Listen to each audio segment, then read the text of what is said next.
Welcome to my channel. ముందుగా అందరికీ విశ్వవసునామ సంవత్సర ఉగాది శుభాకాంక్షలు. ఈ వీడియోలో నేను ఉగాది పచ్చడి ఎలా చేశానో చూపిస్తాను. ఉగాది అంటే 6 షడ్రుచుల సమ్మేళనం. తీపి, కారం, ఉప్పు, చేదు, వగరు, పులుపు అన్నీ కలిస్తేనే ఉగాది పచ్చడి అవుతుంది. దీనికోసం ఉప్పు, కారం, తీపి కోసం పంచదార లేదా బెల్లం, పులుపు కోసం చింతపండు, చేదు కోసం వేప పువ్వు, వగరు కోసం మామిడికాయను తీసుకోవాలి. చేదు కోసం వేప కొమ్మలను తీసుకొని వాటికి ఉన్న పువ్వులను ఈ విధంగా తెంపి పెట్టుకోవాలి.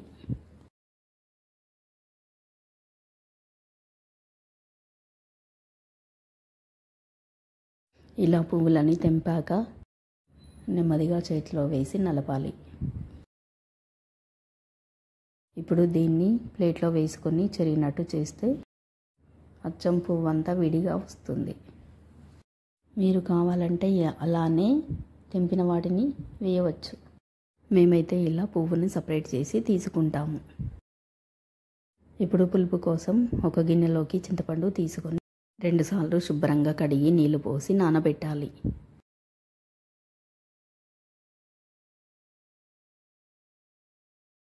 ఇప్పుడు వగరు కోసం ఒక మామిడికాయను తీసుకొని దాని మీద ఉన్న చెక్కు తీసి ఇలా సన్నగా తురిమి పెట్టుకోవాలి.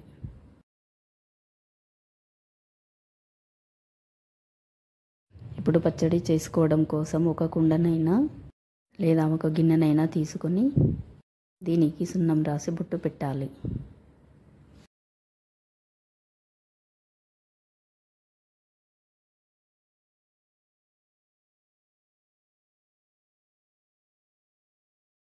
గిన్నెకి ముందుగా కట్టిపెట్టిన కంకణం కట్టాలి.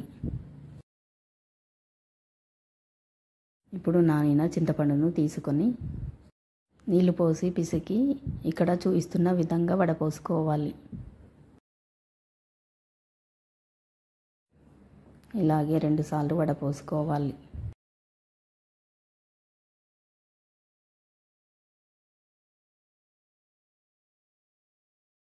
ఇందులోకి తురిమి పెట్టుకున్న మామిడి తురుమును వేయాలి.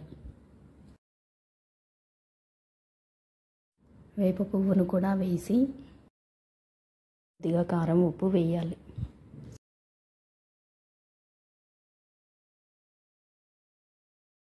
బెల్లం కూడా వేసి అంత కలిసేలా కలపాలి. వీటితో పాటు కొన్ని మొరి పలుకులు, కొన్ని గసగసాలు, కొద్దిగా తురిమిన కొబ్బరి,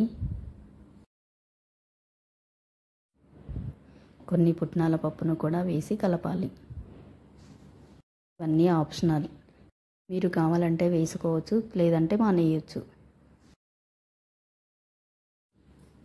ఇలా పచ్చడి రెడీ అయినట్టే. ఇప్పుడు ఒక గిన్నెలో బియ్యం పోసి దాని మీద పచ్చడి గిన్నెని పెట్టి మిగతా ప్రసాదాలతో పాటు కలిపి దేవుడికి నైవేద్యంగా సమర్పించాలి. ఇక్కడ నేను పచ్చడితో పాటు అన్నము, భక్షాలు, నెయ్యి, పెరుగు, చారుతో నివేదించాను. ఈ వీడియో మీకు నచ్చినట్టయితే లైక్ చేయండి, షేర్ చేయండి, సబ్స్క్రైబ్ చేయండి. ఈ సంవత్సరం అంతా అందరికీ మంచి జరగాలని కోరుకుంటున్నాను. Thanks for watching.